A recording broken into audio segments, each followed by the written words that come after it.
கிறிஸ்துவுக்குள் அருமையானவர்களே, இந்த ஆராதனை பங்கு பெறுகிற உங்கள் அனைவரையும் அன்போடு வாழ்த்துகிறேன். கர்த்தர் இந்த ஆராதனை மூலமாய் உங்களை ஆசீர்வதிப்பாராக. இந்த ஆராதனை காரணமாக நாம் யாவரும் எழுதி நின்று ஆண்டவரை நோக்கி நாம் பார்ப்போம்.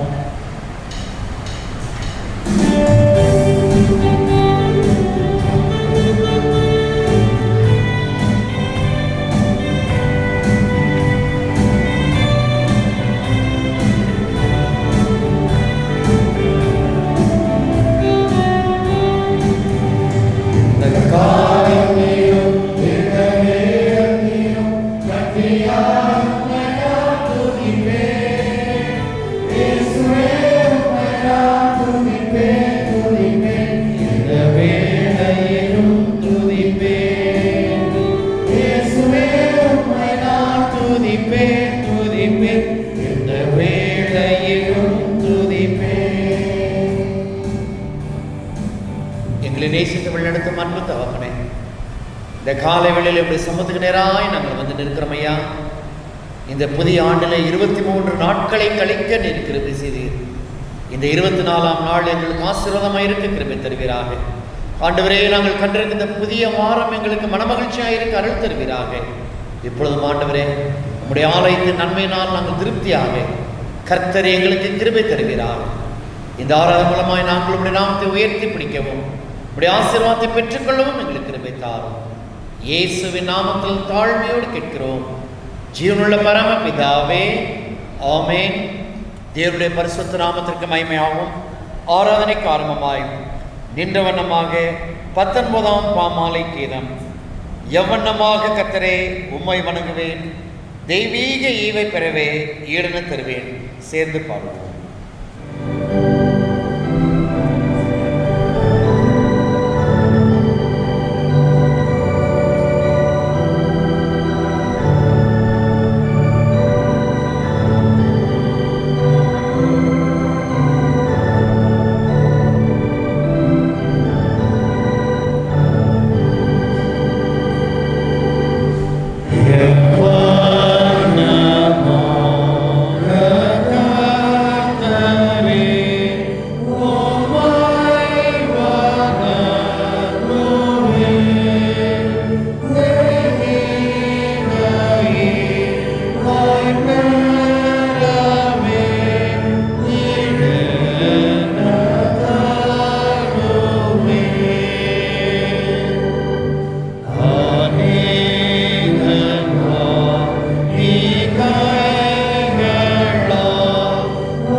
நான்காவது வாரத்துக்குள்ளாக பிரவேசித்திருக்கிற நாம் தேவன் செய்த எல்லா நன்மைகளையும் ஆச்சரியமான காரியங்களையும் எண்ணி பார்த்து ஆண்டவரை துதிக்கவும் ஆண்டவரை மேன்மைப்படுத்தவும் நாம் கடந்து செல்வோம்.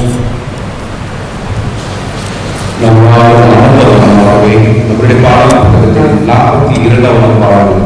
உம்மை ஆராதிப்பேன், உம்மை ஆராதிப்பேன், என் நாட்கள் முடியும் வரை, என் ஜீவன் பிரியும் வரை, என் சுவாசம் முடியும் வரை ஆண்டவரே நான் உங்களை ஆராதிக்கிறோம் என்று சொல்லி தேவனுடைய நாமத்தை நாம் மகிமைப்படுத்தும் கரங்களை தட்டி இன்னைக்கு தானியேல் ஆண்டவரை ஆராதித்தார். கர்த்தர் தப்புவிக்கும் தெய்வமாக தன்னை வெளிப்படுத்தினார். யோசபாத் பாடகரை நிறுத்தி ஆண்டவரை ஆராதனை செய்தார். கர்த்தர் எதிரிகளுக்கு முன்பாக ஒரு வெற்றியை கொடுத்து உயர்த்தக்கூடிய ஆண்டவராக இருந்தார். பவுலும் சீலாவும் சிறைச்சாலையை நியமித்தார்கள், துடித்தார்கள். சங்கிலிகள் அறுந்தது, அஸ்திபாரங்கள் அசைந்தது. அதே மகிமையின் ஆண்டவர் இன்னைக்கு நம்மோடு கூட இருக்கிறார். ஆகவே நம் கரங்களை தட்டி உண்மை ஆராதிப்பேன் ஆண்டவர் என்று சொல்லி ஆண்டவர் நாமத்தை மகிமைப்படுத்துகிறோம்.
விடுவிக்கக்கூடிய ஆண்டவராக, நம்மை வழிநடத்தக்கூடிய ஒரு ஆண்டவராக, நம்மை ஆசீர்வதித்து மேன்மைப்படுத்தக்கூடிய ஒரு தேவனாக, குறிப்பாக இந்த வருடத்தில் சாட்சியாய் வாழ்வதற்கு அவருடைய பலனையும் அவருடைய உடன்படிக்கையும் அவர் மீது வைத்திருக்கக்கூடிய விசுவாச வாழ்க்கையும் ஆண்டவர் நமக்கு கொடுத்து இம்மட்டுமாய் வழிநடத்தின தெய்வத்தை எண்ணி ஆண்டவரே உம்மை நாங்கள் இந்த கால வேளையில துதிக்கிறோம் அப்பா, உம்மை ஸ்தோத்திரிக்கிறோம் ஆண்டவரே, உம்மை உயர்த்துகிறோம் அப்பா என்று சொல்லி ஒரு 10 முறை துதிக்கிறோம் ஆண்டவரே என்று சொல்லி தேவனுடைய நாமத்தை நாம் உயர்த்துவோமா.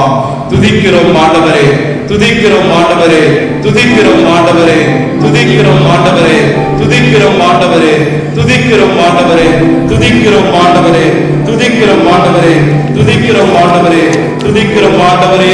நாங்கள் துதிக்கிறோம் துதிக்கிறோம் அப்பா.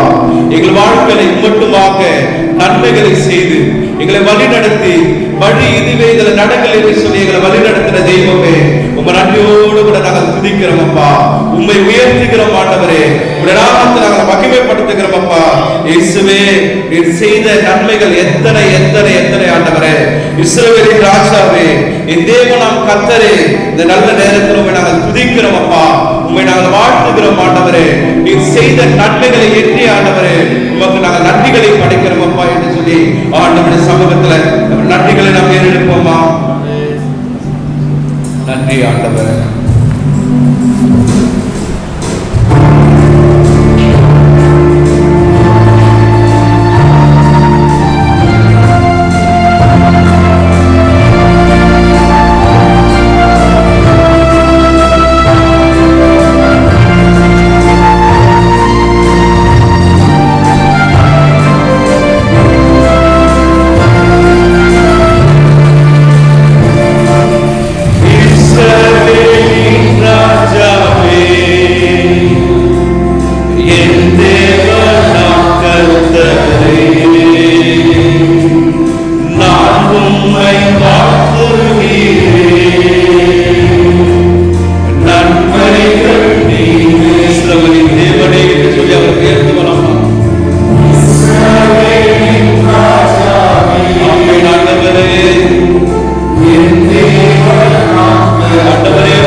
ரட்சிக்கப்படுகிற நல்ல பிதாவே. ஆமென். நாங்கள் அமர்வோம். திருமுறை பாடங்கள் வாசிக்க கேட்போம்.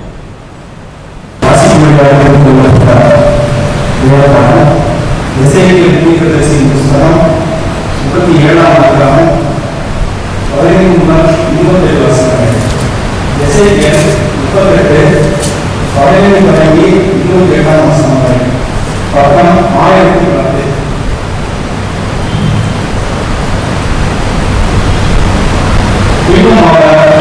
இன்னும் கட்டளை வார்த்தையை உண்டாக்கி அவர், மனுபுத்திரனே, நீ ஒரு கோலை எடுத்து அதிலே யூதாவுக்கும் அதை சேர்ந்த இஸ்ரவேலுக்கும் அடுத்தது என்று எழுதி, பின்பு வேறொரு கோலை எடுத்து அதிலே எப்ராயிமுக்கும் அதை சேர்ந்த இஸ்ரவேல் வம்சத்தார் அனைவருக்கும் அடுத்த யோசேப்பின் கோல் என்று எழுதி, அவைகளை ஒரே கோலாகும்படி ஒன்றோடொன்று இசையச் அவைகள் உன் கையில் ஒன்றாகும்.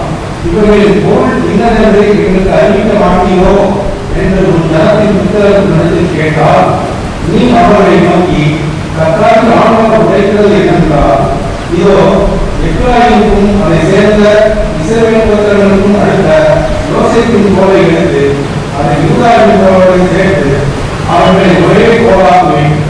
அவைகள் என் கையில் ஒன்றாகும் என்கிறார் என்று சொல்லும்போது, நீ எழுதின கோள்கள் அவர்களை கண்ணுக்கு முன்பாக உன் கையில் இருக்க வேண்டும். நீ அவர்களை நோக்கி, கர்த்தராகிய ஆண்டவர் உரைக்கிறது என்னென்றால், இதோ நான் இஸ்ரவேல் வம்சத்தாரை அவர்கள் கோயிலுக்கும் ஜாதிகளிடத்திலிருந்து அழைத்து சுற்றிலிருந்து அவர்களை சேர்த்து அவர்களை அவர்கள் சுய தேசத்திலே வரப்பண்ணி அவர்களை இஸ்ரவேல் வடகிழக்கு தேசத்திலே ஒரே ஜாதியாக்குவேன். ஒரே ராஜா அவர்கள் எல்லாருக்கும் ராஜாவாக இருப்பார். அவர்கள் இனி 2 ராஜ்யங்களாக இருப்பதில்லை. அவர்கள் இனி 2 ராஜ்யங்களாக பிரிவதும் இல்லை. அவர்கள் இனி தங்கள் நகரான விக்கிரகங்களினாலும் தங்கள் அளவுகளினாலும் தங்களுடைய சகல நீர்களினாலும் தங்களை தீர்க்கப்படுவதும் இல்லை. அவர்கள் புதியிருந்து பாவம் செய்த எல்லா இடங்களிலிருந்தும் நான் அவர்களை நீங்களாக்கி ரட்சித்து அவர்களை சுத்தமாக்குவேன். அப்பொழுது அவர்கள் என் ஜனமாயிருப்பார்கள், நான் அவர்கள் தேவனாயிருப்பேன். என் அரசாங்கத்தை தாழ்வு என்பவர் அவர்கள் ராஜாவாக இருப்பார். அவர்கள் எல்லாருக்கும் ஒரே மேய்ப்பர் இருப்பார். அப்பொழுது அவர்கள் என் நியாயங்களில் நடந்து என் கட்டளைகளை கைக்கொண்டு அவைகளின்படியே செய்து நான் என் அரசாங்கத்தை யாக்கோபுக்கு கொடுத்ததும் உங்கள் பிதாக்களுக்கு தெரிந்ததுமான தேசத்திலே குடியிருப்பார்கள். அவர்களும் அவருடைய பிள்ளைகளும் அவருடைய பிள்ளைகளின் பிள்ளைகளும் அதிலே என்னையும் குடியிருப்பார்கள். என் ராசனாகிய தாவீது என்பவர் என்னுடையும் அவர்களுக்கு அதிபதியாக இருப்பார். நான் அவர்களுடைய சமாதான உடன்படிக்கை செய்வேன். அது அவர்களுக்கு நித்திய உடன்படிக்கையாக இருக்கும். நான் அவர்களை நிலைப்படுத்தி அவர்களை தப்பிக்க பண்ணி அவர்கள் நடுவே என் பரிசுத்த ஸ்தலத்தை என்றென்றைக்கும் ஸ்தாபிப்பேன். என் வாசஸ்தலம் அவர்களுக்கு இருக்கும். நான் அவர்கள் தேவனாக இருப்பேன். அவர்கள் என் ஜனமாக இருப்பார்கள். அப்படியே என் பரிசுத்தலம் அவர் நடுவே என்றென்றைக்கும் இருக்கும்போது நான் இஸ்ரவேலை பரிசுத்தம் என்ற கர்த்தர் என்று ஜாதிகள் அறிந்து கொள்வார்கள் என்கிறார் என்று சொல் என்றார். வாசிப்பியா திருமணம்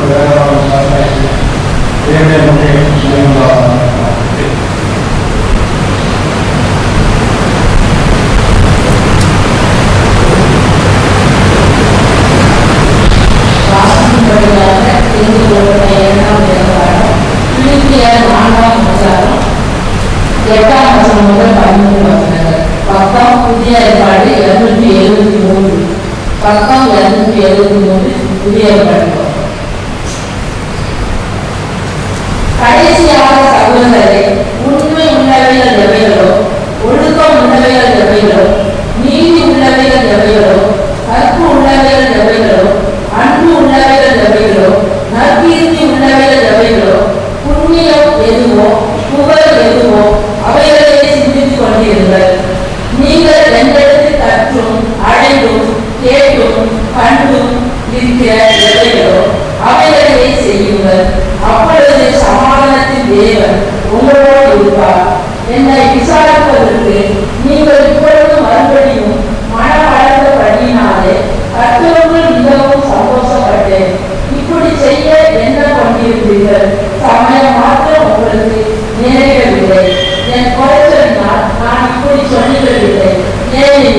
நான் எந்த நிலைமையில் இருந்தாலும் மன ரம்யமாக இருக்க கற்றுக்கொண்டேன்.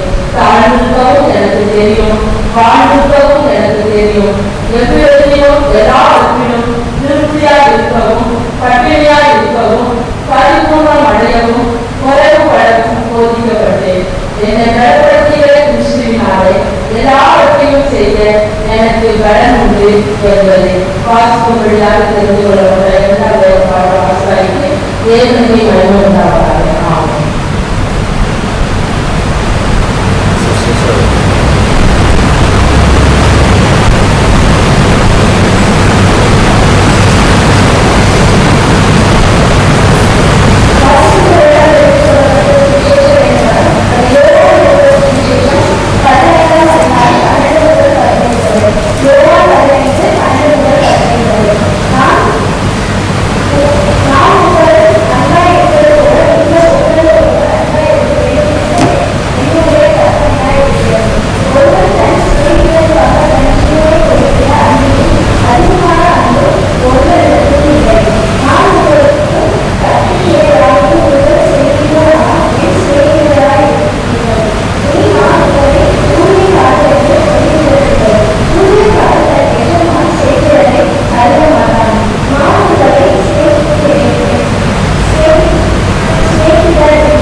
சங்கீதம். நாம் அமர்வோம். இந்த நாளுக்கான அறிவிப்புகளை வாசிக்க நாம் கேட்போம். கிறிஸ்துவுக்குள் அருமையானவர்களே, இந்த நாளிலும் தேவனுடைய பெரிதான கிருபையினாலே புதிதாக இந்த ஆலயத்திற்கு யாரேனும் வந்திருந்தார்கள் என்றால் உங்களை அன்போடு வரவேற்க நாங்கள் ஆயத்தமாக இருக்கிறோம். இதான் ஃபஸ்ட் டைம் இந்த சர்ச் சர்வீஸ்க்கு யாரும் வந்திருந்தீங்கன்னா இருக்கும் இடத்துல எழுந்து நிற்கும்படி உங்களை அன்போடு கேட்டுக்கொள்கிறேன். அப்படி யாரும் வந்திருக்கிறீங்களா? இதான் ஃபஸ்ட்டு டைம் இந்த சர்ச்சுக்கு அரேஞ்ச் பண்ணி. Right, thank you very much. இன்று மாலை 5:30 மணிக்கு நம்முடைய ஆலயத்திலே வாலிபர் கூட்டம் நடைபெறும் என்பதை அன்போடு தெரிவித்துக் கொள்கிறேன். பெற்றோர்கள் உங்கள் வாலிப பிள்ளைகளை நீங்கள் ஆலயத்துக்கு அனுப்பி வைத்து பிள்ளைகளை ஆவிக்குரிய வாழ்க்கையை அவர்கள் வளர உற்சாகப்படுத்தும்படி உங்களை அன்போடு நான் கேட்டுக்கொள்கிறேன். போன வாரத்தில் நம்முடைய வாலிப பிள்ளைகளுக்கு டெய்லி டிவோஷன் புக், தினசரி தியான புஸ்தகம் ஒன்றை நாங்கள் கொடுத்தோம். பெற்றோர்கள் நீங்கள் உங்கள் வாலிப பிள்ளைகள் அதை வாங்கிட்டு வந்துருக்கிறாங்க. நீங்கள் உங்கள் பெற்றோர்களாக நீங்கள் உங்கள் வாலிப பிள்ளைகளை உற்சாகப்படுத்துங்க. டெய்லி அந்த பிள்ளைங்க அந்த போர்ஷனில் இருக்கிற பைபிள் பகுதி வாசித்து அந்த டிவோஷன் வாசிக்கிறாங்களாங்கிறத தயவுசெய்து வாட்ச் பண்ணுங்கள். அது உங்கள் பிள்ளைகளுடைய ஆவிக்குரிய வாழ்க்கைக்கு பிரயோஜனமாக இருக்கும். ஒருவேளை இதுவரைக்கும் ஐயா என்னுடைய பிள்ளைகளை நான் வாலிபர் கூட்டத்துக்கு அனுப்பலை, ஆனால் எங்கள் வீட்டில் வாலிப பிள்ளை இருக்குது அப்படின்னு சொல்கிற பெற்றோர்கள் இன்றைக்கு வந்திருந்தீர்கள் என்றால் உங்கள் பிள்ளைகளுக்கும் நாங்கள் அந்த டெய்லி டிவோஷன் கொடுக்க ஆசைப்படுகிறோம். ஏன்னா நம்முடைய பிள்ளைகளை வேதத்தில் வளர்க்க வேண்டியது நம்முடைய கடமை. எனவே பெற்றோர்களாகிய நீங்கள் உங்கள் பிள்ளைகள் வாலிப பிள்ளைங்க இது வரைக்கும் யூத்தில் அட்டன் பண்ணாட்டாலும் பரவாயில்ல, எங்கள் பிள்ளைகள் வேதம் வாசிக்கணையா, எங்களுக்கு டெய்லி டிவோஷன் வேணும்னு சொல்லுகிற பெற்றோர்கள் இருக்கிறீர்கள் என்றால் 6வது முடிவிலே சகோதரி ஜிம் அவர்களையும் சகோதரி ஜூலியன் வந்திருக்கிறாங்க, ஜூலியன் அவர்களையும் பார்த்து நீங்கள் உங்கள் பெயர்களை கொடுக்கும்படி அன்போடு கேட்டுக்கிறேன். ஜிம் யாருன்னு சொன்னால் நம்ம ஆர்கன் போடுறவங்க, அவங்கள பார்த்து உங்கள் பெயர்களை கொடுத்து வருகிற நாட்களில் அந்த டெய்லி டிவோஷன் புக்கை நீங்கள் வாங்கிக் கொள்ளும்படி உங்களை அன்போடு கேட்டுக்கொள்கிறோம். அன்பானவர்களே, செவ்வாய்க்கிழமை நம்முடைய குடியரசு தினம். அது நம்முடைய தேசத்தின் 72வது குடியரசு தினமாகும். அன்றைக்கு காலை 9 மணிக்கு நம்முடைய ஆலயத்திலே தேசிய கொடியை ஏற்றி தேசிய கொடியை கனப்படுத்த இருக்கிறோம். எனவே சபையின் மக்கள் காலை 9 மணிக்கு நம்முடைய கொடியேற்றத்திற்கு வரும்படி உங்களை அன்போடு கேட்டுக்கொள்கிறோம். அந்த கொடியேற்றம் முடிந்த பின்பதாக வழக்கம் போல ஒவ்வொரு கொடியேற்ற நிகழ்ச்சியிலும் சுதந்திர தின விழாவும் குடியரசு தின விழாவும் சமுதாய விழிப்புணர்வு பணிகளை ஏதாவது செய்வது வழக்கம். எனவே இந்த ஆண்டு கொடியேற்றம் முடிந்த பின்பதாக சானிடைசர் கொடுத்து நம்முடைய கரங்களை சுத்தமாக வைத்துக் கொள்ள வேண்டும் என்பதற்கு விழிப்புணர்வாக சானிடைசர் கொடுக்க இருக்கிறோம். அந்த நிகழ்ச்சியில் நீங்கள் பங்கு பெறும்படி உங்களை அன்போடு கேட்டுக்கொள்கிறோம். அதைத் தொடர்ந்து 10 மணிக்கு நம்முடைய ஆலயத்தில் மேல் வைத்து டெய்லரிங் இன்ஸ்டிடியூட் ஒரு 6 மாதத்திற்கு நடைபெற இருக்கிறது. அதை பற்றியதான அறிவிப்பு வெளியில் பேனரில் நமக்கு இருக்குது. எனவே 26ஆம் தேதி காலை 10 மணிக்கு அந்த டெய்லரிங் இன்ஸ்டிடியூட்டை நாம் தொடங்க இருக்கிறோம்.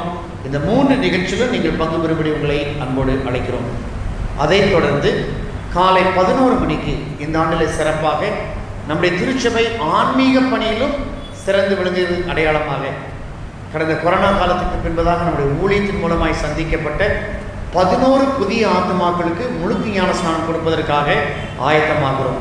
எனவே 26ஆம் தேதி காலை 11 மணிக்கு நம்முடைய ஆலயத்தில் வைத்து புதிதாய் சந்திக்கப்பட்ட ஆண்டவரை ஏற்றுக்கொண்ட ஆத்துமாக்களுக்கு நாம் முழுக்கு ஞான ஸ்நானம் கொடுக்க இருக்கிறோம். அந்த ஆராதனை பங்கு பெறும்படி உங்களை அன்போடு கேட்டுக்கொள்கிறோம். அதன் சிறப்பாக இன்றைக்கு இந்த ஆலயத்திலே ஆராதனையிலே 2ஆம் காணிக்கை நாம் படைக்கும் பொழுது நம்முடைய ஒவ்வொரு குடும்பத்திற்கும் ஒரு சானிடைசர் நம்முடைய திருச்சபையின் சார்பாக கொடுக்க இருக்கிறோம். நீங்கள் வாங்கி பயன்பெறும்படி உங்களை அன்போடு கேட்டுக்கொள்கிறோம். தொடர்ந்து 26ஆம் தேதி நடைபெற இருக்கிற அனைத்து சிறப்பு முயற்சிகளுக்காக ஜெபிக்கும்படியும் உங்களை அன்போடு கேட்டுக்கொள்கிறோம். நம்முடைய திருச்சபையிலே அர்ப்பண ஸ்தோத்திர பண்டிகைக்கு நாம் ஆயத்தமாகி வருகிறோம். பிப்ரவரி மாதம் 14ஆம் தேதி நம்முடைய அர்ப்பண ஸ்தோத்திர பண்டிகை நடைபெற இருக்கிறது. அதற்காக ஜெபித்துக் கொள்ளுங்கள், ஆயத்தமாகுங்கள். இந்த ஆண்டு கர்த்தர் நமக்கு ஆசீர்வதித்து வருவாராக. வருகிற வாரத்திலே சகோதரர் ராபர்ட் அவர்கள் உங்கள் இல்லத்திற்கு வரும் பொழுது நீங்கள் படைக்க வேண்டிய ஸ்தோத்திர காணிக்கை கவர்களை அவர் மூலமாய் பெற்றுக்கொள்ளபடி உங்களை அன்போடு கேட்டுக்கொள்கிறேன். இன்றைக்கு பெண்கள் ஐக்கிய சங்கத்தின் சார்பாக தக்காளி ஊறுகாய் அவர்களே ப்ரிப்பேர் பண்ணி வைத்திருக்கிறார்கள். வேண்டும் என்பவர்கள் வாங்கி செல்லும்படி அன்போடு கேட்டுக்கொள்கிறோம். அதேபோல் வாலிபர்கள் பாடகர் குழுவினரிலிருந்து நம்முடைய அர்ப்பண ஸ்தோத்திர பண்டிகைக்காக எக் பப்ஸ் அவர்கள் ஆயத்தமாக்கி வைத்திருக்கிறார்கள். ஆராதனை முடிந்த பின்பதாக நீங்கள் பெற்று அவர்களை உற்சாகப்படுத்தும்படி உங்களை அன்போடு கேட்டுக்கொள்கிறோம். ப்ரீ மேரிட்டல் கவுன்சிலிங் வருகிற 30ஆம் தேதி சனிக்கிழமை பசுமலையில் வைத்து நடைபெற இருக்கிறது. திருமணத்திற்கு ஆயத்தமாகிற பிள்ளைகள் இதில் பங்கு பெறுவது அவசியம். எனவே பெற்றோர் இதை கவனித்துக் கொள்ளும்படி அன்போடு கேட்டுக்கொள்கிறோம். அதற்கான பதிவு கட்டணம் ரூபாய் 500. இந்த ப்ரீ மேரிட்டல் கவுன்சிலிங் 30ஆம் தேதி பசுமலையில் வைத்து நடைபெற இருக்கிறது. கடந்த வார காணிக்கை விபரம். ஞாயிறு காலை பை காணிக்கை ரூபாய் 15,350. சந்தா காணிக்கை ரூபாய் 3,340. ஸ்தோத்திர காணிக்கை 18,130. பிறந்தநாள் திருமண நாள் காணிக்கை ரூபாய் 1000. தசம காணிக்கை ரூபாய் 2000.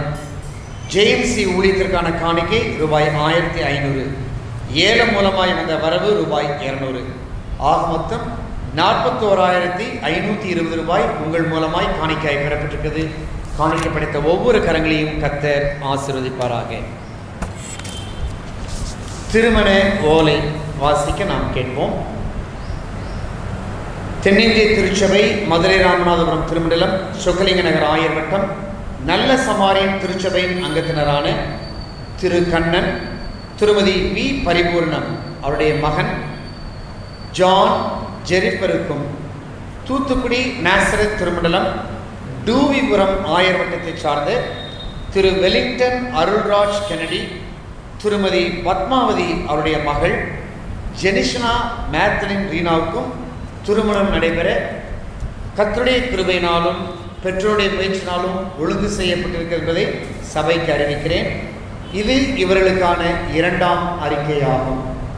இவர்களை திருமணத்தில் இணைக்கக்கூடாத நியாயமான தடை ஏதாவது இருந்தால் அதை எழுத்து வடிவிலே சபை குருவானவருக்கு தெரிவிக்கும்படி அன்போடு கேட்டுக்கொள்கிறேன். இது இவர்களுக்கு 2ஆம் அறிக்கை. வருகிற நாட்களிலே பிறந்த நாள், திருமண நாள் கொண்டாடுடைய பெயர்களை வாசி கேட்போம். 24ஆம் தேதி திருமதி சந்திரகுமாரி சிற்றரசு, செல்வி ரூத் பெல்லா, டாக்டர் சந்திரசேகர், திரு சங்கர் செல்லதுரை. 25ஆம் தேதி திரு ஏ ஜெயராஜ் அற்புத பாண்டி. 26ஆம் தேதி திருமதி தமிழ்செல்வி மைக்கேல், திரு சி சுதீப் ஜார்ஜ். 28ஆம் தேதி திரு டி விக்டர் ராஜாமணி, திருமதி ஜே திவ்யா. 29ஆம் தேதி திரு அசோக் பாபுராஜ், திரு ஜே.எம். ராபின்சன், திருமதி பிரிசில்லா ஜெயகரன். 30ஆம் தேதி master George Bush Thomas, doctor Janet Anith, திருமதி விமலா காந்தி, திருமதி விமலா பாய் தியாகராஜன். இவர்கள் தம்முடைய பிறந்தநாளை கொண்டாட இருக்கிறார்கள். கர்த்ததாமே இந்த அருமை பிள்ளைகளை ஆசீர்வதிப்பாராக. திருமண நாளை கொண்டாட இருக்கிற தம்பதிகளுடைய பெயர்களை வாசிக்க கேட்போம். 24ஆம் தேதி திரு எம். ஞானராஜ், திருமதி ஜஸ்டினா ஞானராஜ் தம்பதியினர், திரு ஜெரேமியா பிரவீன் டேவிட், டாக்டர் ஜெஃப்ரிலா நான்சி ஜெரேமியா தம்பதியினர். 26ஆம் தேதி திரு ஜே ஜெயகரன், திருமதி பிரிசில்லா ஜெயகரன் தம்பதியினர். 27ஆம் தேதி திரு டேவிட், திருமதி ஜெரினா கிரேஸ் டேவிட் தம்பதியினர். திரு ஆர் ஜோசப், திருமதி விஜயா சித்ரா ஜோசப் தம்பதியினர். திரு டி சாலமோன் ராஜ்குமார், திருமதி கேத்தரின் ராஜ்குமார் தம்பதியினர். திரு மோகன்தாஸ் ராஜசேகர், திருமதி ஜாஸ்மின் மோகன் தம்பதியினரும். 28ஆம் தேதி திரு பி துரைப்பாண்டி, திருமதி புனிதவதி துரைப்பாண்டி தம்பதியினர். 29ஆம் தேதி டபிள்யூ பீட்டர், திருமதி ஜாக்லின் பீட்டர் தம்பதியினர். 30ஆம் தேதி திரு ஆர் தாஸ், திருமதி சுசிதாஸ் தம்பதியினர் தங்களுடைய திருமண நாளை நினைவு பெற இருக்கிறார்கள். கர்த்ததாமே இவர்கள் காண்கிற புதிய ஆண்டை ஆசீர்வதித்து தருவாராக. இவர்களுக்காக தலைகளை தாழ்த்தி நாம் ஜெபிப்போம். மகா இரக்கமும் கிருபை நிறைந்த எங்கள் அன்பு தகப்பனே, இன்றைக்கு தங்களுடைய திருமண நாளையும் பிறந்த நாளையும் கொண்டாடுகிற அன்பு திருச்சபையின் பிள்ளைகளையும், வருகிற நாளிலே தங்களுடைய பிறந்த நாளையும் திருமண நாளையும் நினைவு இருக்கிற அருமை பிள்ளைகளையும் உடைய கரத்திலே நாங்கள் ஒப்புக் கொடுக்கிறோம். ஆண்டவரே, காலங்கள் உடைய கரத்தில் இருக்கிறது. வருஷத்தை நன்மையினால் முடிசூட்டுகிற தேவன் நீர் சுவாமி. கர்த்ததாமே இந்த குடும்பத்திற்கு ஆண்டவரே நீர் சந்தோஷத்தையும் சமாதானத்தையும் அருளி செய்தி நிறைவான ஆசீர்வாதங்களை உடைய கரத்திலிருந்து பெற்றுக்கொண்டு உமக்கு சாட்சியாய் வாழ கிருபை தருகிறாக. நான் உனக்கு போதித்து நீ நடக்க வேண்டிய வழியை உனக்கு காட்டுவேன், உன்மேல் கண்ணை வைத்து உனக்கு ஆலோசனை சொல்லுவேன் என்று சொன்ன ஆண்டவர் தாமே பிள்ளைகள் வாழ்வு ஆசீர்வாதமாக இருக்க வேண்டிய அத்தனை கிருபையின் ஆலோசனைகளையும் ஆசீர்வாதங்கள் தந்து அருமை பிள்ளைகளை ஆசீர்வதிக்கும்படியாய் இயேசுவின் நாமத்தில் தாழ்மையோடு கேட்கிறோம் ஜீவனுள்ள பரமபிதாவே, ஆமென். அஞ்சலி அறிவிப்பு. அன்பானவர்களே, நேற்று முன்தினத்திலே நாம் யாவரும் அறிந்த வண்ணமாக நம்முடைய திருச்சபையை சார்ந்த திரு எம். தேவராஜ் அவர்கள் நேற்று முன்தினம் கர்த்தருக்குள் நித்திரை அடைந்திருக்கிறார்கள். நம்முடைய திருச்சபையிலே ஊழியத்தின் பாதையிலே தங்களை இணைத்துக் கொண்ட ஒரு அருமையான குடும்பம். அருமையான ஐயா அவர்கள் ஊழியத்திற்கு தன்னை எப்பொழுதும் ஆட்சியோடு ஈடுபடுத்திக் கொள்வார்கள். அவருடைய மரணம் சபைக்கு ஒரு பெரிய அதிர்ச்சியும் குடும்பத்திற்கு ஒரு பெரிய சோகத்தையும் ஏற்படுத்தியிருக்கிறது. எனவே அந்த குடும்பத்திற்காக ஜெபிப்பது நம்முடைய கடமை. அந்த குடும்பத்திற்காக ஆறுதலுக்காக, அந்த பிள்ளைகள் மீண்டெழுந்து வருவதற்காக ஆண்டுடைய சமூகத்தில் காத்திருப்பது நம்ம எழுந்திருக்கிற காரியம். எனவே நாம் யாவரும் எழுந்து நின்று அருமையான ஐயாவுடைய ஆத்மா தேவனுடைய சமூகத்தில் இளைப்பாருவோம். அந்த குடும்பம் துயரத்திலிருந்து மீண்டெழுந்து மீண்டுமாய் ஆலயத்திற்கு வந்து கர்த்தரை துதிக்கும் வண்ணமாக நாம் யாவரும் எழுந்து அவர்களுக்காக ஜெபிப்போம்.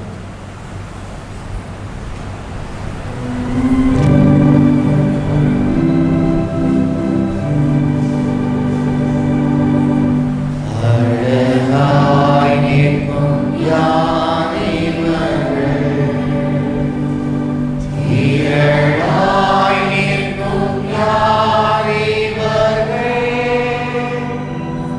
சேனை தலைவராம் இயேசுவின் போற்றலத்தில் அழகாய் நிற்கும் யார் இவர்கள்?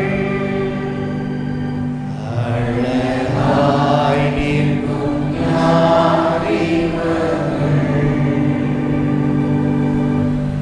உங்கள் இருதயம் கலங்காதிருப்பதாக, என் சமாதானத்தை உங்களுக்கு வைத்து போகிறேன் என்று சொன்ன ஆண்டவரே, கலங்கி இருக்கிற அந்த குடும்பத்திற்கு உலகம் தரக்கூடாத சமாதானத்தை நீ தந்து அவர்களை ஆற்றி தேற்றும்படியாய் செபிக்கிறோம்.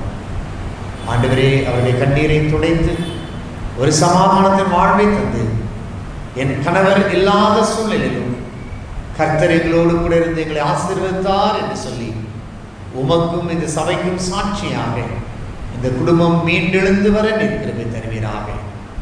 தேவனுடைய சமூகத்தில் இளைப்பாருகிற தேவராஜனுடைய ஆத்மாவுக்கு கர்த்தர் நீங்காத வெளிச்சத்தை தருவீராக. முகமாய் சந்திப்போம் என்கிற ஒரு பெரிய விசுவாசத்திலே நாங்கள் உறுதிப்பட எங்களுக்கு கிருபை தருவீராக. இயேசுவின் நாமத்தில் தாழ்மையோடு கேட்கிறோம் எங்கள் ஜீவனுள்ள பரமபிதாவே, ஆமென். நாம் நின்ற வண்ணமாகவே கர்த்தருக்கென்று காணிக்கை படைக்க வண்ணமாகவும் தேவனுடைய வார்த்தைக்கு ஆயத்தமாக வண்ணமாகவும் பாமாலை எண் 302 பாடி கர்த்தருக்கென்று நம்முடைய காணிக்கை படைப்போம். எந்த ஜீவனேசுவே சொந்தமாக ஆளுமே.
இன்றுமாறே ஜெபிப்போம்.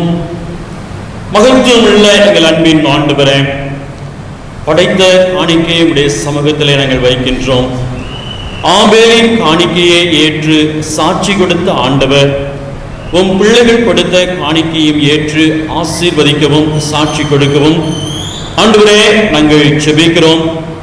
இப்பொழுதும் தேவனே, நாங்கள் ஆவிக்குரிய மன்னாவை உண்ணும்படியாக உம்முடைய வார்த்தைகளை கேட்கவும் கர்த்தாவே, நாங்கள் எங்களுடைய ஆவியிலே நாங்கள் பலப்படவும் காத்திருக்கிறோம். கர்த்தர் பேசுகின்ற உம்முடைய தாசரையும் மறைத்து வெளிப்படவும் கேட்கின்ற ஒவ்வொருடைய உள்ளத்திலும் கர்த்தர் கிரியை செய்ய வேண்டுமாய் எல்லாம் இயேசு கிறிஸ்து முன் ஜெபிக்கிறோம் நல்ல பிதாவே, ஆமென். அமர்வோம்.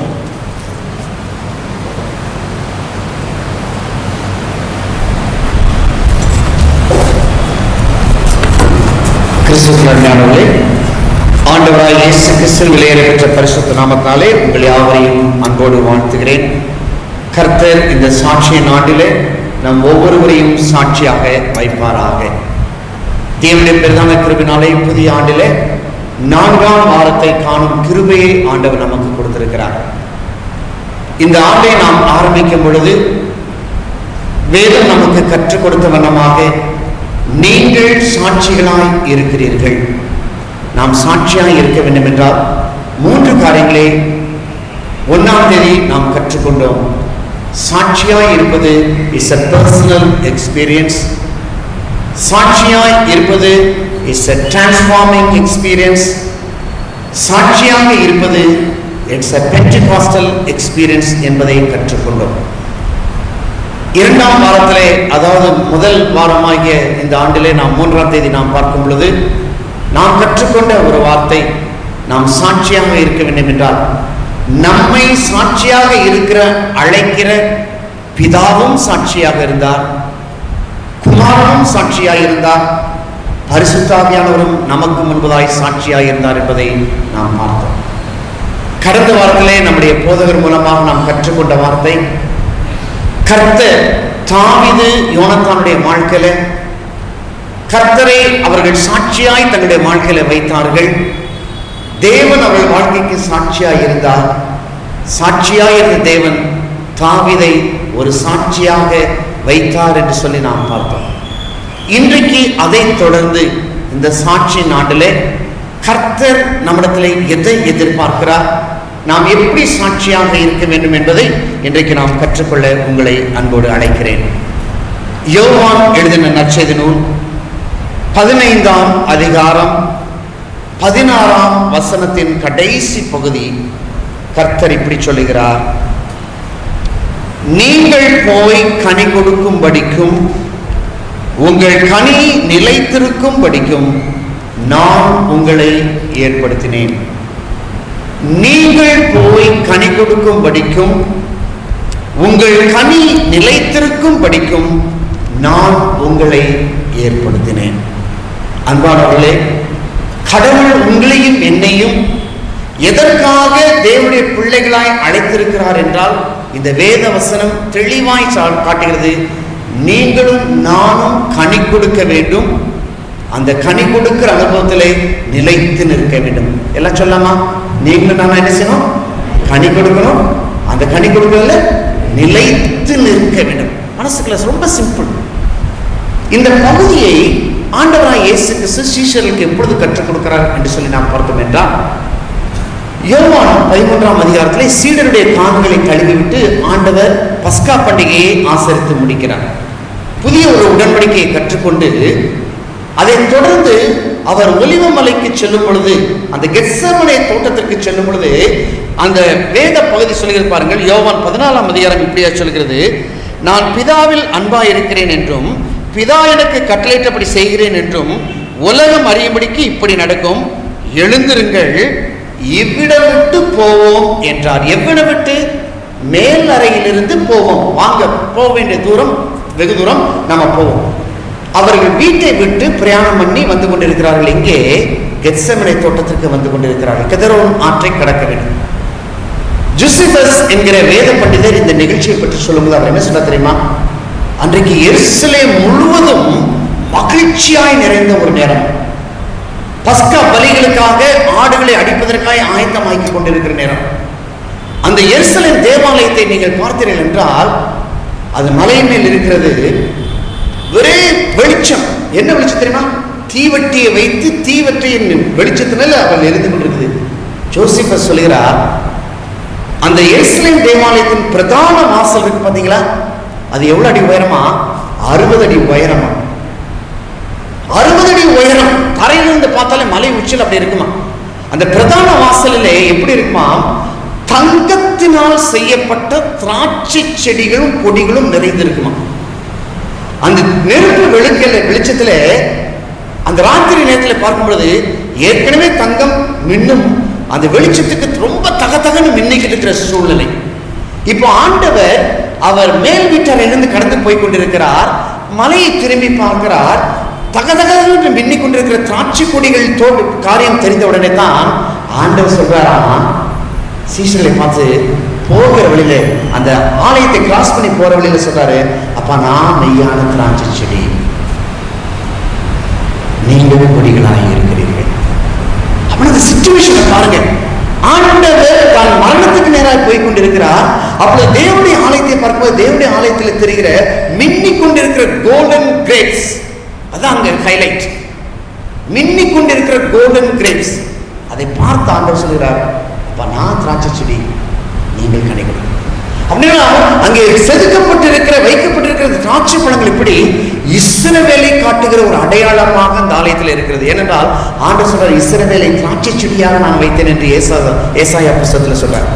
அப்படின்னா அங்கே வைக்கப்பட்டிருக்கிற ஒவ்வொரு திராட்சை பழங்களும் விலை உயர்ந்த நேர்த்தியான திராட்சை கொத்துகள், அதுல எதுவுமே சோடை இல்லை, அழகான திராட்சை கொத்துகள்.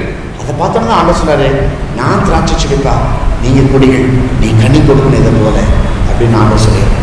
அருமையானவர்களே, கடவுள் எதற்காக நம்மை அழைத்திருக்கிறார் என்றால் கனி கொடுக்கும் வாழ்க்கைக்காக ஆண்டவர் நம்மை அழைத்திருக்கிறார். தன்னுடைய மரணத்திற்கு முன்பதாக ஆண்டவர் தன்னுடைய சீஷர்களை பார்த்து சொன்ன வார்த்தை, நீங்கள் கனி கொடுக்க வேண்டும், அந்த கனியிலே நிலைத்திருக்க வேண்டும் என்று ஆண்டவர் சொல்கிறார். அப்படின்றால் கனி கொடுக்க வாழ்க்கை குறித்து 3 வார்த்தைகளை இன்றைக்கு உங்களுக்கு கற்றுக் கொடுக்க ஆசைப்படுகிறேன். ஒன்று, கனி கொடுத்தல் என்பது அது பலன் தருகிற வாழ்க்கை. பலன் தருகிற வாழ்க்கை. கனி என்பது எப்போ தெரியுமா? That is the last.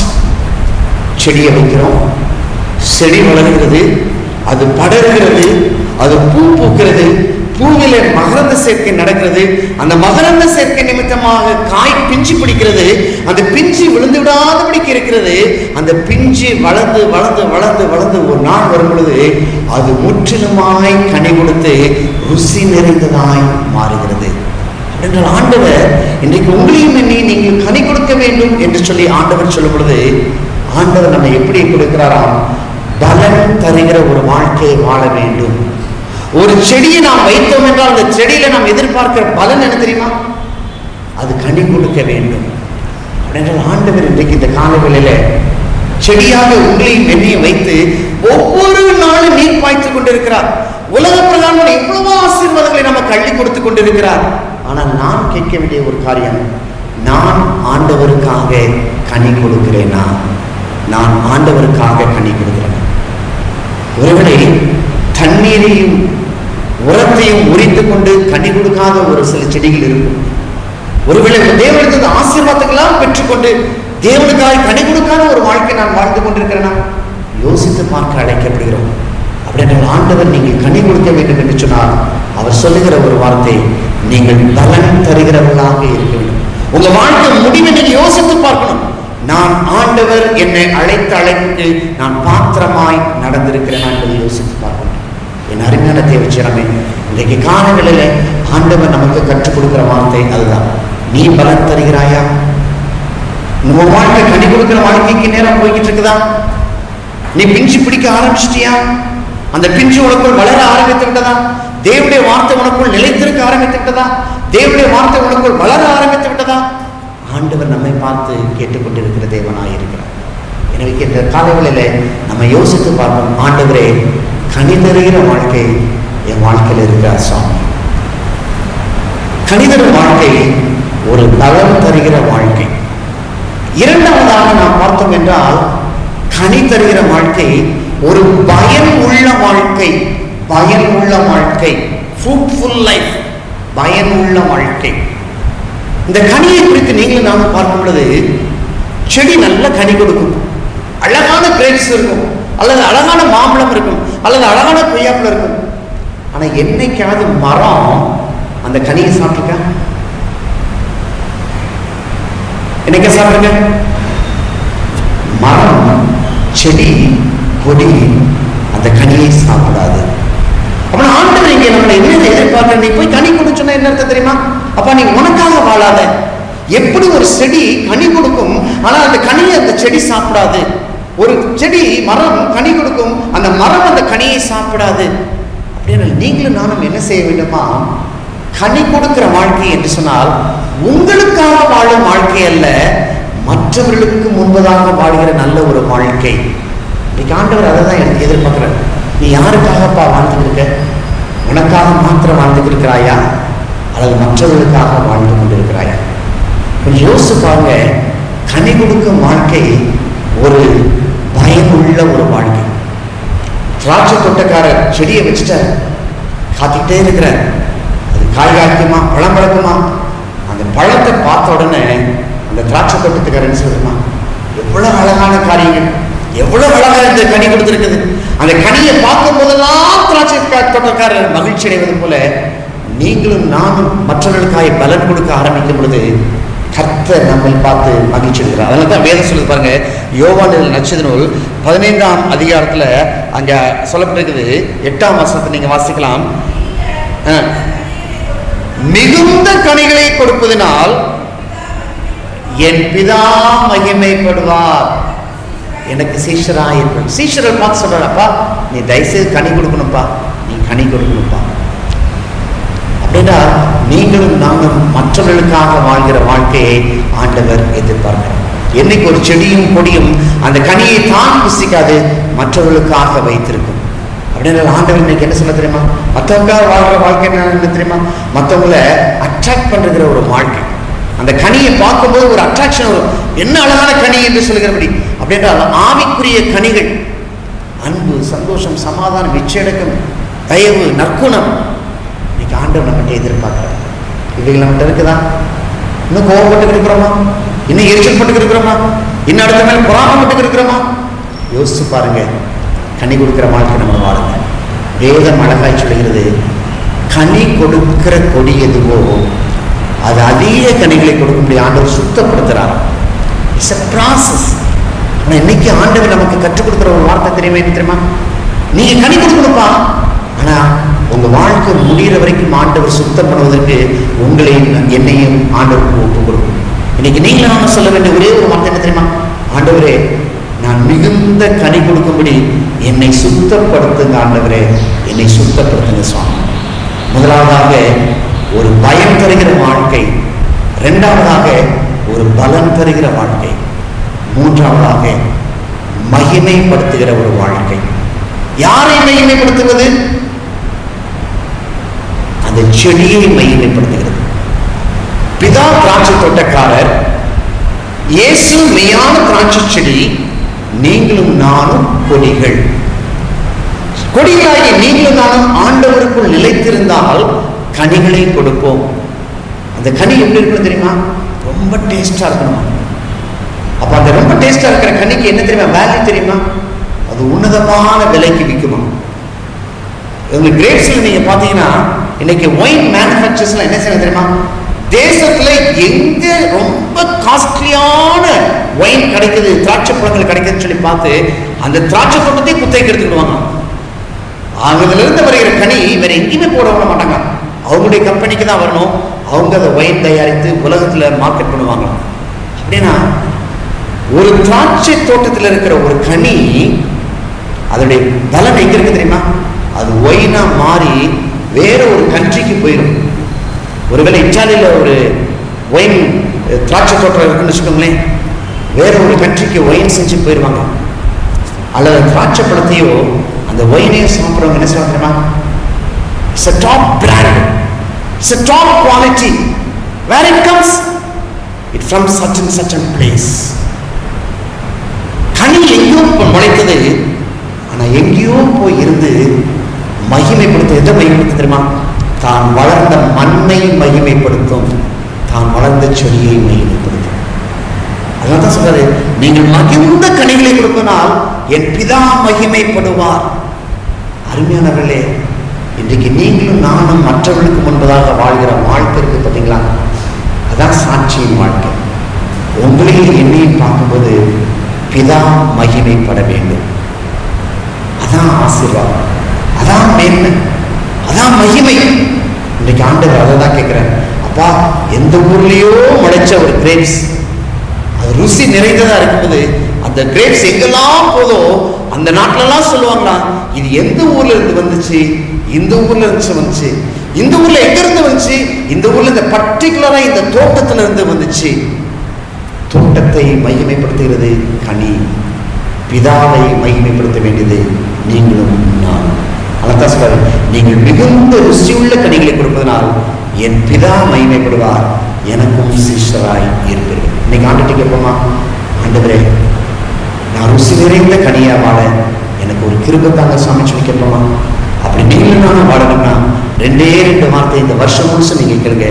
ஆண்டவரே, என்னை சுத்தப்படுத்த சுவாமி, தேவையில்லாத கூடிய வாழ்க்கையில் இருந்தால் வெட்டி போட்டு என்னை பரிசுத்தப்படுத்தும் ஆண்டவரே.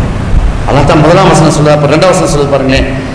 என்னில் கனி கொடாத இருக்கிற கொடி எதுவோ அதை அவர் அறுத்து போடுகிறார், கனி கொடுக்கிற கொடி எதுவோ அது அதிக கனிகளை கொடுக்கும்படிக்கு அதை சுத்தப்படுத்துகிறார். சொல்ல வேண்டிய 2 வார்த்தை, வெட்ட வேண்டியது வெட்டுங்க ஆண்டவரே, சுத்தப்படுத்த வேண்டியது சுத்தப்படுத்துங்க சுவாமி. நான் உங்களுக்கு கனி கொடுக்கணும் ஆண்டவரே. ஜெபிக்கலாமா? இந்த வருஷம் சொல்லி ஜெபிக்க வேண்டிய ஒரு வார்த்தை தான். ஆண்டவரே, நான் கனி கொடுப்பதற்காக நியமிக்கப்பட்டிருக்கிறேன் சாமி. வெட்ட வேண்டியது இன்னும் வெட்டி எடுங்கப்பா. சுத்தப்படுத்த வேண்டியது தயவுசெய்து சுத்தப்படுத்துங்க சுவாமி. அழுகி போன வாழ்க்கையில வேண்டாம்ப்பா, என்னை சாட்சியா நிறுத்துங்க சுவாமி சொல்லி கேட்போமா? ஆண்டவரை நோக்கி நான் பார்ப்போம். நீங்கள் போய் கனி கொடுக்கும் படிக்கும், கனிகளை நிலைத்திருக்கும் படிக்கும் நான் உங்களை ஏற்படுத்தினேன். எங்களை நேசித்துள்ள அன்புத்தாப்பனே, ஒரு கனி கொடுக்கிற ஒரு வாழ்க்கை, ஒரு சாட்சி நிறைந்த ஒரு வாழ்க்கை, ஆண்டவரே ஒரு பலன் தருகிற ஒரு வாழ்க்கை, ஒரு பயம் தருகிற ஒரு வாழ்க்கை, உம்மை மகிமைப்படுத்துகிற ஒரு வாழ்க்கை வாழ எங்களுக்கு கிருபை தாங்க சுவாமி. வெட்ட வேண்டியதை வெட்டி எடுங்க ஆண்டவரே, சுத்தப்படுத்த வேண்டியதை சுத்தப்படுத்த ஆண்டவரே. முடிவில் நாங்கள் சாட்சியாய் மகிமைப்படுத்தணும். இந்த பழங்கள் எங்கே இருந்து வந்தவைகள் என்று சொல்லப்படுது? இவைகள் நல்ல சமாரின் ஆலயத்திலிருந்து வந்தவைகள் என்று சொல்லணும் சுவாமி. உமக்கு சாட்சியாய் இருக்க, இந்த சபைக்கு மாட்சியாய் இருக்க எங்களுக்கு கிருபை தருவீராக. இயேசுவின் நாமத்தில் தாழ்மையோடு கேட்கிறோம் ஜீவனுள்ள பரம தகப்பனே, ஆமென்.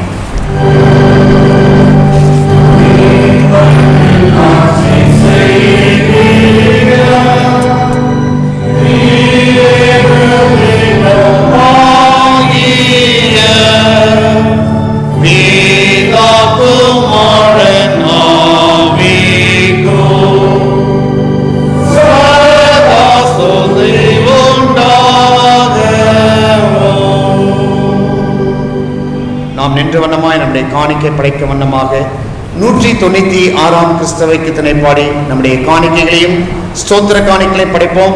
இந்த பாடலை பாடும் வேளையிலே உங்கள் இருக்கைக்கே இந்த நாம் கொடுக்கிற ஸ்டாண்ட்ஸ் உங்கள் கரங்களை வந்து சேரும். கர்த்தர் உங்களை ஆசீர்வதிப்பாராக. நம்பி வந்தேன் மேசையா, நான் நம்பி வந்தேன்.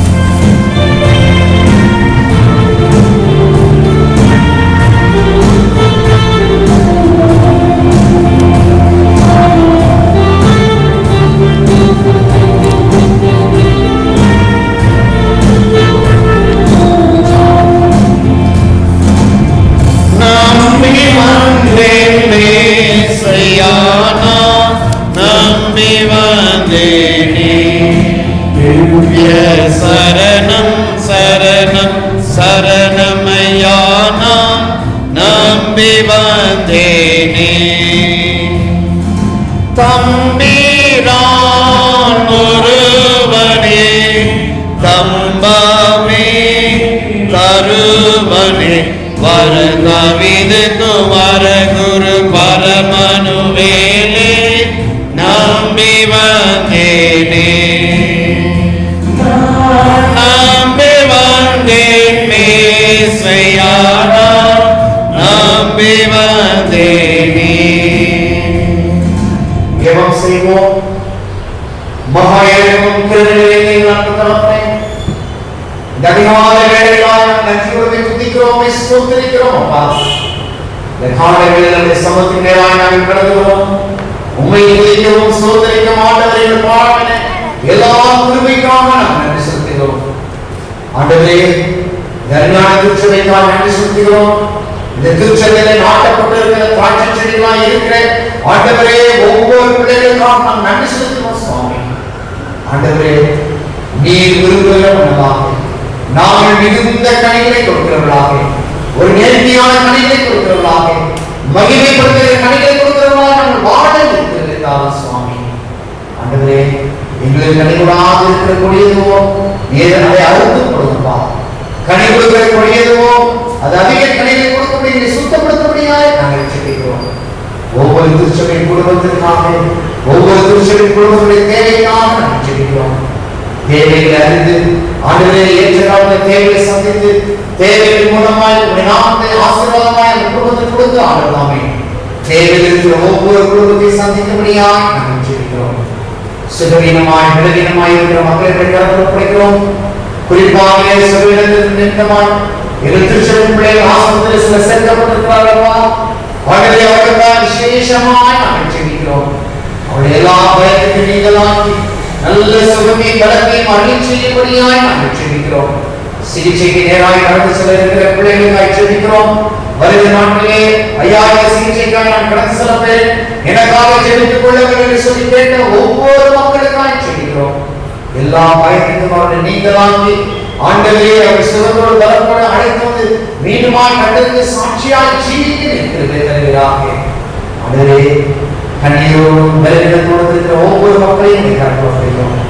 கர்த்தர் திரும்பியாய் இறைவனை கண்ணீரை உடைத்து அவருடைய பலவீனத்தை மாற்றி அவளை ஆதரவுபடுத்தும்படியாய் நாங்கள் ஜெபிக்கிறோம். நம்முடைய வாழ்க்கையின் எதிர்காலத்திற்காய் காத்திருக்கிற பிள்ளைகளுக்காக நாங்கள் ஜெபிக்கிறோம். அப்பா இந்த ஆலயத்திற்கு உம்மை நோக்கி பார்த்து நாங்கள் ஒரு நாள் வெட்கப்பட்டு போனதில்லை. ஆண்டவரே இந்த காலங்களில் ஆண்டவரே எனக்கு இறங்கும் ஆண்டவரே சொல்லி எங்களுக்கு உதவி வருகிற ஒத்தாசை உன்னதமான கட்டளையாக உம்மை நோக்கி பார்த்துக் கொண்டிருக்கிறேன். ஒவ்வொரு திருச்சபை பிள்ளைகளுக்காக ஜெபிக்கிறோம்.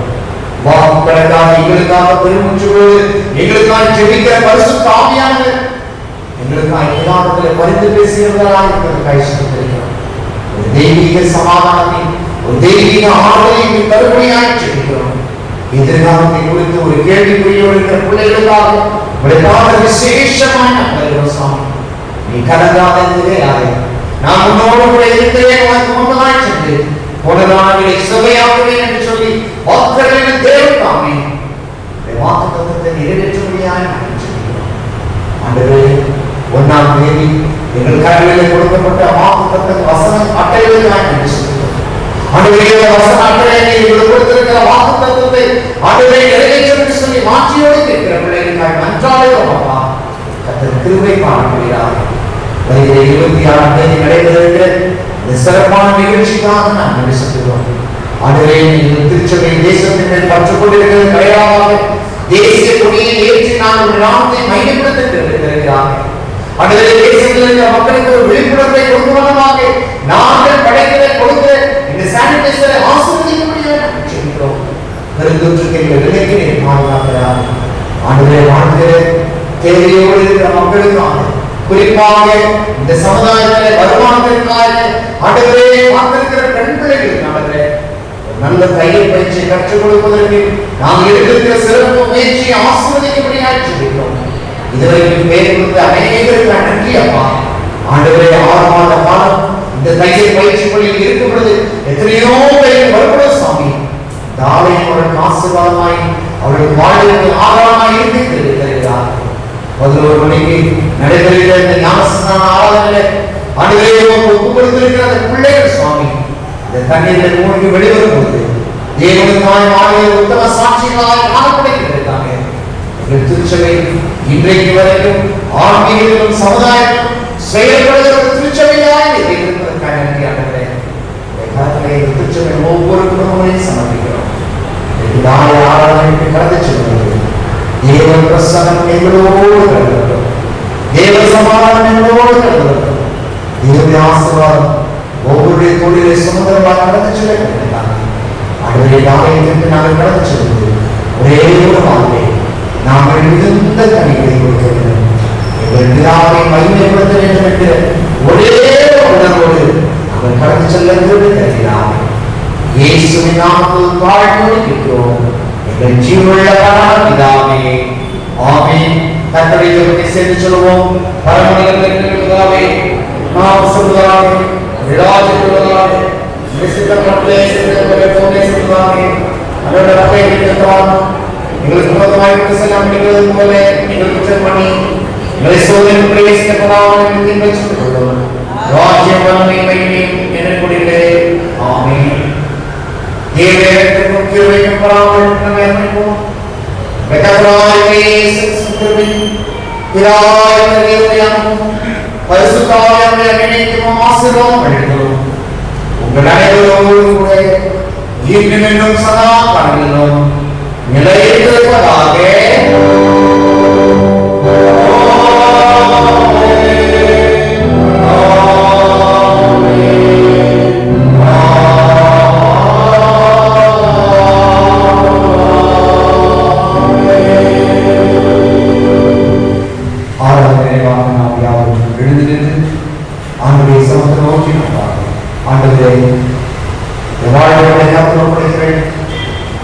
புதிய வாழ்க்கை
சொல்லுவோம். என் ஆத்துமாவே கர்த்தரை ஸ்தோத்திரி, என் முழு நாமத்தை ஸ்தோத்திரி, என் ஆத்துமாவே கர்த்தரை ஸ்தோத்திரி, கர்த்தர் செய்த சகல நன்மைகளுக்காக.